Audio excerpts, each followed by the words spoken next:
So what is the cause of vasculitis? Well, to figure that out, let me go ahead and show you what's going on inside of blood vessels in a patient who has vasculitis. And so here I'm drawing the inner lining of the blood vessel, known as the endothelium, and I have another line up here. So this is the wall of the blood vessel. So like I said, this is the endothelium, or the inside lining of the blood vessel. It's lined by these individual cells. And here is the vessel wall. And so we have an outside and an inside of the blood vessel. And to really give you some clarity, let's go ahead and draw the other side of the blood vessel too. And because I'm lazy, I'm only going to just draw two lines to represent the wall. So inside of the blood vessel, we've got many different components of the blood. Of course, in the blood, we have red blood cells, which transport oxygen to the different tissues of the body. And of course, we have diffused oxygen as well. We'll also have different white blood cells, so these are blood cells of the immune system, and there are also proteins that float around in the blood. These are proteins like albumin or clotting factors. So all these little different confetti colors are the different proteins that are in the blood vessels. And of course you have nutrients and other essential molecules as well. The reason I take the time to point all this out is because there are immune proteins in the blood called antibodies. Now the purpose of these antibodies is to find proteins and material in the body that is foreign, so it's not made by your own body. Essentially, antibodies kind of act like a guard dog, looking for intruders. And just like a guard dog, when it finds something it doesn't recognize, it alerts the owner that something is going on. Now on the surface of cells and also inside of the wall of blood vessels, there are different proteins. And the issue with vasculitis is it's believed that these antibodies mistake these proteins as foreign. And what do? Well, just like any good guard dog, they'll attach onto it and tell the owner something's coming. And when they do that, they'll activate. And when they activate, they draw over these white blood cells. And the white blood cells will think, oh, we found something bad. Let's destroy it. And so they'll release all sorts of different immune peptides and molecules to cause damage to the blood vessels. What's more is these white blood cells will call more white blood cells. And pretty soon we have a whole army of white blood cells. This leads to a substantial release of these immune molecules to cause damage, so much so that a lot of them can flow downstream. And these molecules that flow downstream trigger the body to think that this is an infection.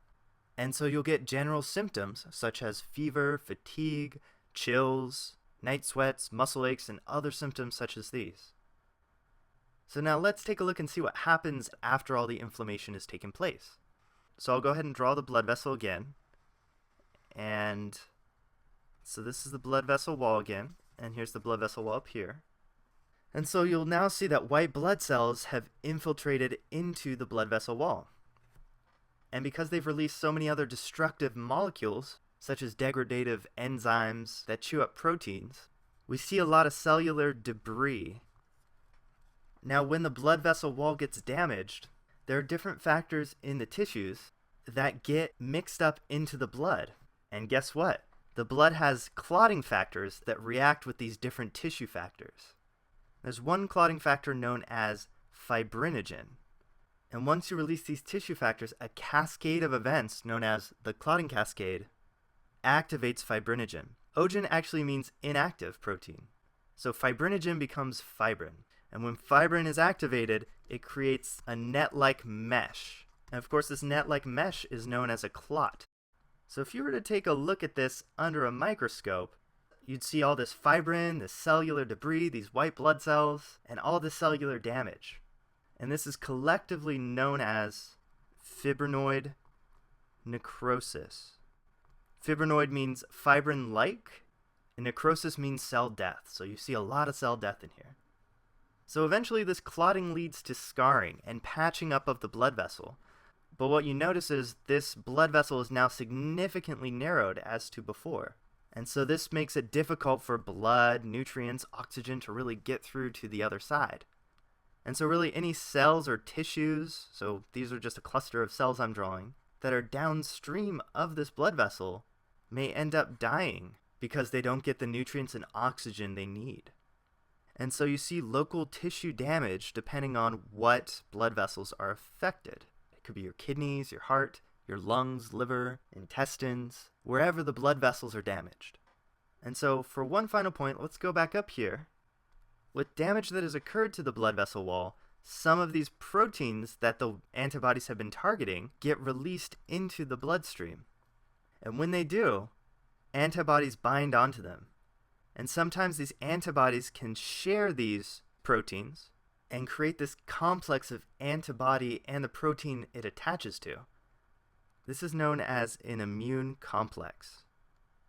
So immune complexes will also travel down the bloodstream, and they can get stuck in different parts of the body.